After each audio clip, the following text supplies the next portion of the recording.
Friends, ಇವತ್ತು ನಮ್ಮ ಚಾನಲಲ್ಲಿ ಸೀಮೆ ಬದನೆಕಾಯಿ ಇಲ್ಲಿ ಒಂದು ವಿವಿಧ ರೀತಿಯಾಗಿ ಕಟ್ಲೆಟ್ನ ಹೇಗೆ ಮಾಡೋದು ಅನ್ನೋದನ್ನ ತೋರಿಸ್ತಾ ಹೋಗ್ತಾ ಇದ್ದೀನಿ. ಬನ್ನಿ ನೋಡೋಣ. ನಮ್ಮ ಸೀಮೆ ಬದನೆಕಾಯಲ್ಲಿ ಕಟ್ಲೆಟ್ ಮಾಡೋದಕ್ಕೆ ನಾನು ಇವಾಗ 2 ಸೀಮೆ ಬದನೆಕಾಯಿನ ತಗೊಂಡಿದ್ದೀನಿ. ಈ ಮಕ್ಳಿಗೊಂದು ಸೀಮೆ ಬದನೆಕಾಯಿ ಹಾಕಿದ್ರೆ ಸಾಂಬಾರಲ್ಲೆಲ್ಲ ಎತ್ತಿ ಹಾಗೆ ಇಡ್ತಾರೆ. ಅದೇ ಈ ರೀತಿ ಕಟ್ಲೆಟ್ ಮಾಡಿಕೊಟ್ರೆ ಮಕ್ಕಳು ಯಾವುದೇ ರೀತಿ ತರಕಾರಿನೂ ಕೂಡ ಎತ್ತಿಡಲ್ಲ. ಆದರೂ ಎಲ್ಲ ತರಕಾರಿಲಿರುವಂತಹ ಪ್ರೋಟೀನ್ ಎಲ್ಲ ಮಕ್ಳಿಗೆ ಹೋಗುತ್ತೆ.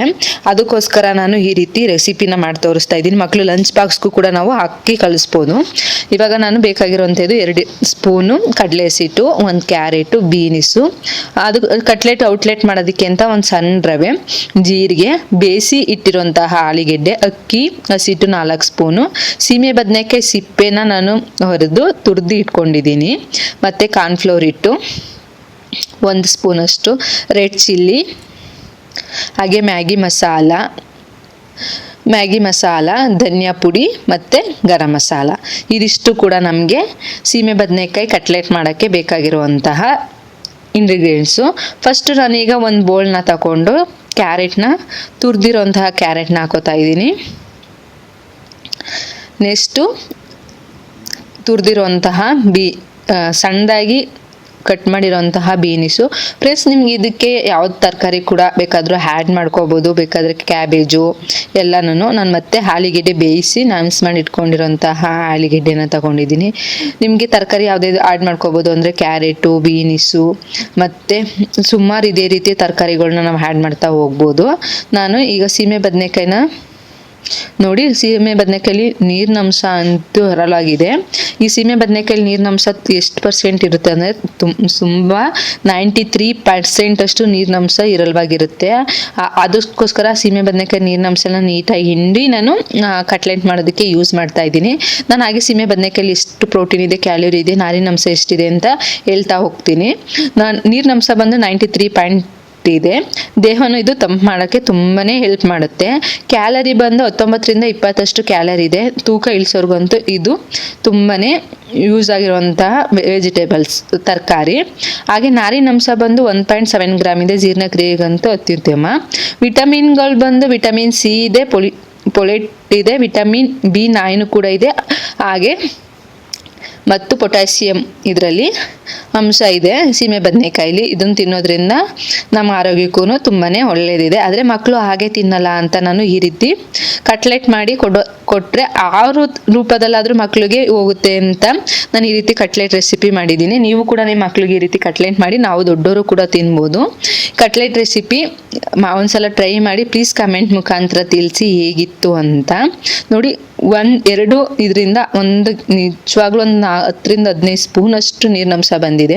ಈಗ 2 ಸ್ಪೂನು ಕಡಲೆ ಹಸಿಟ್ಟು ಹಾಕೋತಿದ್ದೀನಿ. ಹಾಕೊಂಡು ಒಂದ್ಸಲ ನೀಟಾಗಿ ಇವಾಗ ಹಿಂಡಿರೋಂತಹ ಸೀಮೆ ಬದನೆಕಾಯಿ, ಕ್ಯಾರೆಟು ಮತ್ತು ಬೀನಿಸು ಇದೆಲ್ಲ ಏನು ಹಾಕೊಂಡಿದ್ವಿ ಎಲ್ಲನೂ ಕೂಡ ಒಂದ್ಸಲ ನೀಟಾಗಿ ಮಿಕ್ಸ್ ಮಾಡ್ಕೊತಾ ಇದ್ದೀನಿ. ಈ ರೀತಿ ನೀಟಾಗಿ ಮಿಕ್ಸ್ ಮಾಡ್ಕೋಬೇಕು ನಾವು.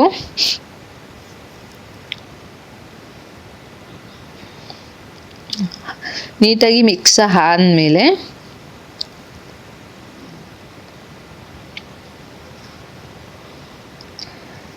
ನೋಡಿ, 1/4 ಸ್ಪೂನಷ್ಟು ಜೀರಿಗೆ. ಫ್ರೆಂಡ್ಸ್, ನಿಮಗೆ ಈ ಥರದ್ದು ಗ್ಲಾಸ್ದು ಏನಾದರೂ ಲಿಂಕ್ ಬೇಕಾದರೆ ನನಗೆ ಕಮೆಂಟ್ ಹಾಕಿ, ನಾನು ಲಿಂಕ್ನ ಕಳಿಸ್ಕೊಡ್ತೀನಿ. ನಾನು ಇದು ಆನ್ಲೈನಲ್ಲೇ ಪರ್ಚೇಸ್ ಮಾಡಿರೋಂಥದ್ದು, ಮಸಾಲೆ ಹಾಕೊಳ್ಳೋದಕ್ಕೆ ಅಂತಾನೆ. ನೆಕ್ಸ್ಟು ಖಾರದ ಪುಡಿ 1/2 ಸ್ಪೂನು, ಧನಿಯಾ ಪುಡಿ 1/2 ಸ್ಪೂನು, ಗರಂ ಮಸಾಲ 1/2 ಸ್ಪೂನು,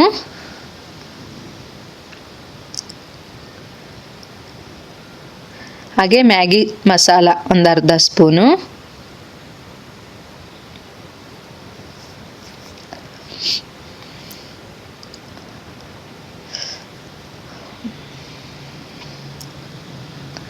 ಒಂದು ಮ್ಯಾಗಿ ಮಸಾಲ 1/2 ಸ್ಪೂನ್ನ ಆ್ಯಡ್ ಮಾಡ್ತಾ ಇದ್ದೀನಿ. ನೆಕ್ಸ್ಟ್ ಬಂದು ಒಂದು 3ರಿಂದ 4 ಸ್ಪೂನಷ್ಟು ಅಕ್ಕಿ ಹಸಿಟ್ಟನ್ನ ಹಾಕೋತಾ ಇದ್ದೀನಿ.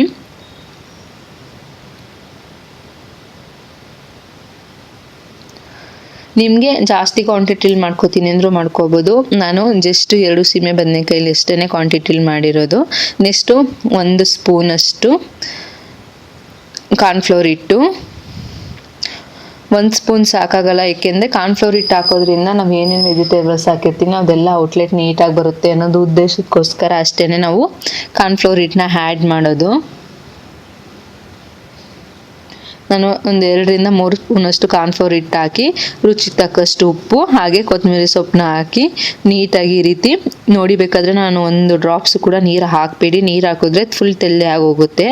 ಅದೇ ಸೀಮೆ ಬದನೆಕಾಯಲ್ಲಿ ನೀರಿನಂಶ ಇರುತ್ತೆ, ಅದೇ ಕೂಡ ನಮಗೆ ಏನು ಹದ ಬೇಕೋ ಅದಕ್ಕೆ ನೀಟಾಗಿ ಮಿಕ್ಸ್ ಮಾಡೋದ್ರಿಂದ ಈ ಕ್ಯಾರೆಟದು ನೀರಂಶ ಮತ್ತು ಸೀಮೆ ಬದನೆಕಾಯಿ ನೀರಂಶ ಎರಡೇ ಸಾಕು ನಾವು ಕಟ್ಲೆಟ್ನ ಕಲಿಸ್ಕೊಳ್ಳೋದಕ್ಕೆ. ಇನ್ನು 1 ಡ್ರಾಪ್ಸ್ ಕೂಡ ನೀರನ್ನ ನೀವು ಆ್ಯಡ್ ಮಾಡೋಗಿಲ್ಲ.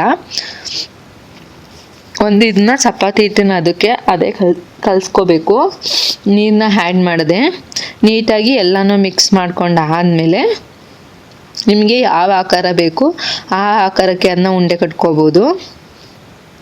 ಫ್ರೆಂಡ್ಸ್, ಯಾವಾಗಲೂ ಕಟ್ಲೆಟು ರೌಂಡ್ ಆಕಾರಾಗಿದ್ರೇ ಚೆನ್ನಾಗಿರುತ್ತೆ. ಪ್ಲೀಸ್ ನನ್ನ ಚಾನಲ್ನ ಎಲ್ಲರೂ ಸಬ್ಸ್ಕ್ರೈಬ್ ಮಾಡಿ, ಹಾಗೆ ಲೈಕ್ ಮಾಡಿ, ಶೇರ್ ಮಾಡಿ. ನಿಮ್ಗೆ ಇದೇ ರೀತಿ ವೆಜಿಟೇಬಲ್ಸಲ್ಲಿ ಕಟ್ಲೆಟ್ ಆಗಿರ್ಬೋದು, ಈ ಥರ ವಿವಿಧ ರೀತಿಯಲ್ಲಿ ಮಕ್ಳಿಗೆ ಸ್ನ್ಯಾಕ್ಸ್ ಬಾಕ್ಸ್ಗೆ ಏನು ಮಾಡಿ ಕಳಿಸ್ಬೋದು ಅನ್ನೋದನ್ನೆಲ್ಲ ವೀಡಿಯೋಸ್ಗಳನ್ನ ನಾನು ಅಪ್ಲೋಡ್ ಮಾಡ್ತಾ ಹೋಗ್ತೀನಿ. ನೀವು ನನ್ನ ಚಾನಲ್ನ ಸಪೋರ್ಟ್ ಮಾಡಬೇಕು. ನನ್ನ ಚಾನಲ್ನಲ್ಲಿ ನಿಮ್ಗೆ ಗೊತ್ತಿರೋ ಹಾಗೇನೆ ಎಲ್ಲ ಥರದ ವೀಡಿಯೋಗಳ್ನ ಅಪ್ಲೋಡ್ ಮಾಡ್ತೀನಿ. ಇಂಟ್ರಡಕ್ಷನ್ ವೀಡಿಯೋ ಹಾಕಿದ್ದೀನಿ, ಅದ್ರಲ್ಲಿ ನೋಡ್ಕೊಬಂದರೆ ನಿಮ್ಗೆ ಗೊತ್ತಾಗುತ್ತೆ. ಈ ರೀತಿ ನೀಟಾಗಿ ಚಪಾತಿ ಹಿಟ್ಟಿನ ಅದಕ್ಕೆ ನಾವು ಈ ಕಟ್ಲೆಟ್ ಮಿಶ್ರಣವನ್ನು ಕಲಿಸ್ಕೋಬೇಕು. ಈಗ ಪ್ಲೀಸ್ ನನ್ನ ಚಾನಲ್ನ ಲೈಕ್ ಮಾಡಿ, ಹಾಗೆ ಶೇರ್ ಮಾಡಿ, ಕಮೆಂಟ್ ಮಾಡಿ. ಈಗ ಸೀಮೆ ಬದನೆಕಾಯಿನ ಯಾರಿಗೆ ಸಾಂಬಾರಲ್ಲೆಲ್ಲ ತಿನ್ನೋಕೆ ಇಷ್ಟ ಇರಲ್ಲ, ಇಲ್ಲಿ ನೀವು ಸೀಮೆ ಬದನೆಕಾಯಿ ಹಾಕಿದ್ದೀನಿ ಅಂತ ಹೇಳಿದ್ರೆ ಮಾತ್ರನೇ ಗೊತ್ತಾಗೋದು, ಇಲ್ಲ ಅಂದರೆ ಸೀಮೆ ಬದನೆಕಾಯಿ ಹಾಕಿದ್ದೀವಿ ಅಂತಲೇ ಗೊತ್ತಾಗೋದಿಲ್ಲ. ಅಷ್ಟರ ಮಟ್ಟಿಗೆ ಟೇಸ್ಟ್ ತುಂಬ ಚೆನ್ನಾಗಿರುತ್ತೆ. ನಾನೀಗ ಇದನ್ನ ರೌಂಡ್ ಆಕಾರವಾಗಿ ಈ ರೀತಿ ತಟ್ಕೋತಾ ಇದ್ದೀನಿ. ತಟ್ಕೊಬಿಟ್ಟು ಈಗ ಸಣ್ಣ ರವೆ ಇತ್ತಲ್ಲ ಅದ್ರ ಮೇಲೆ ಇದನ್ನ ಔಟ್ಲೆಟ್ಟಾಗಿ ಯೂಸ್ ಮಾಡ್ತಿದ್ದೀನಿ. ಸಣ್ಣ ರವೆನ ನಾವು ಬೇಕು ಅಂದರೆ ನೀವು ಬ್ರೆಡ್ ಪೀಸ್ನ ಕೂಡ ಯೂಸ್ ಮಾಡ್ಬೋದು. ನನಗೆ ಬ್ರೆಡ್ ಪೀಸಲ್ಲಿ ಮೈದಾ ಇರುತ್ತೆ, ಮಕ್ಳಿಗೆ ಎಷ್ಟು ಕೊಡಬಾರ್ದು ಅಂತ ನಾನು ರವೆನ ಯೂಸ್ ಮಾಡ್ಕೋತಾ ಇದ್ದೀನಿ. ಈ ರೀತಿ ಸಣ್ಣ ರವೆನ ಫಸ್ಟು ನಾವು ಇವಾಗ ಮಿಶ್ರಣ ಮಾಡಿದ್ವಲ್ಲ ಅದನ್ನ ಈ ರೀತಿ ರೌಂಡಾಗಿ ಕಟ್ಟಿಟ್ಕೊಂಡು ಅದ್ರ ರವೆ ಮೇಲೆ ಹಿಂದೆ ಮುಂದೆ 2 ಕಡೆನೂ ರವೆನ ಅಂಟಿಸ್ಕೋತಾ ಇದ್ದೀನಿ. ಫ್ರೆಂಡ್ಸ್, ಫಸ್ಟ್ ಟೈಮ್ ನಾನು ವೀಡಿಯೋದಲ್ಲಿ ಮಾತಾಡ್ತಿರೋದ್ರಿಂದ ಸ್ವಲ್ಪ ವಾಯ್ಸಲ್ಲಿ ನರ್ವಸ್ ಕಾಣಿಸ್ತಿದೆ. ಪ್ಲೀಸ್ ಏನು ಕಮೆಂಟ್ ಮಾಡಬೇಡಿ.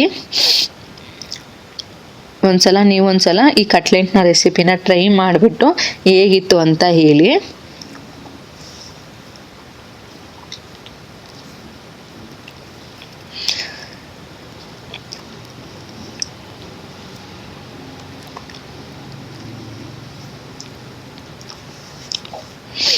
ಇದನ್ನ ನೀಟಾಗಿ ಈ ರೀತಿ ನಿಮ್ಗೆ ಯಾವ ಶೇಪಲ್ಲಿ ಬೇಕೋ ಆ ಶೇಪಲ್ಲಿ ನಾವು ಮಾಡ್ಕೊಳ್ತಾ ಹೋಗ್ಬೋದು.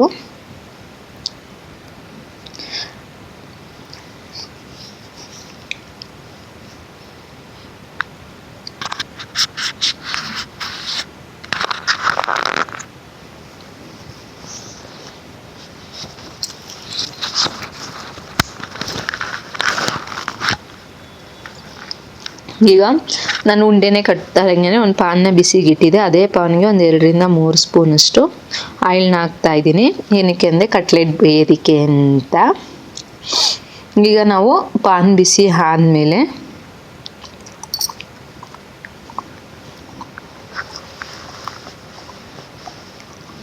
ಈಗ ನಾವು ಆಗಲೇ ರೆಡಿ ಮಾಡಿಟ್ಕೊಂಡಿರುವಂತಹ ಮಿಶ್ರಣವನ್ನು ನಾವು ಇಲ್ಲಿಗೆ ಹಾಕಿ ಬೇಯಿಸ್ಕೋಬೇಕು.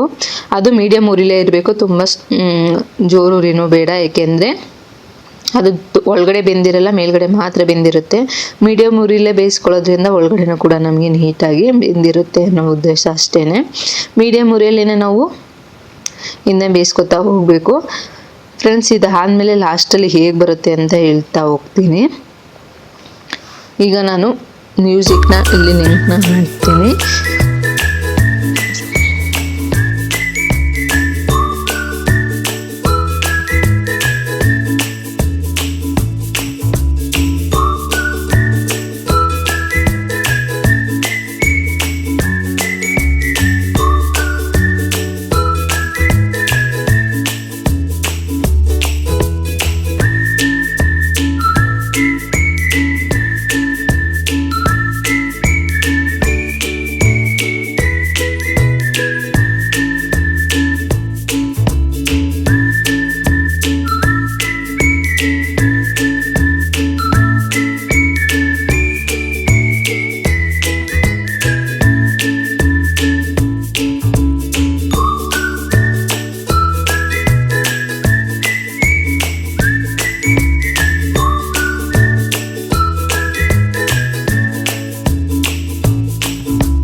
ಈಗ ಅದನ್ನ ಕಟ್ಲೆಟ್ನ ಒಂದು ಸೈಡ್ ಮೇಲೆ ಮತ್ತೆ ಹಿಂದೆ ಮರ್ಚಾಕಿ ಮತ್ತೆ ಇನ್ನೊಂದ್ಸಲ ನೀಟಾಗಿ ಸ್ಲೋ ಉರಿಲೇನೆ ಒಂದು 5ರಿಂದ 10 ನಿಮಿಷ ಬೇಯಿಸ್ಕೋಬೇಕಾಗುತ್ತೆ. ಈ ರೀತಿ ಹಿಂದೆ ಮುಂದೆ ಮಾಡಿ ಒಂದು 5 ಮಿನಿಟ್ಸ್ ನೀಟಾಗಿ ಬೇಯಿಸ್ಕೋಬೇಕು. ಈ ರೀತಿ ಹಾಕೋಬೇಕು.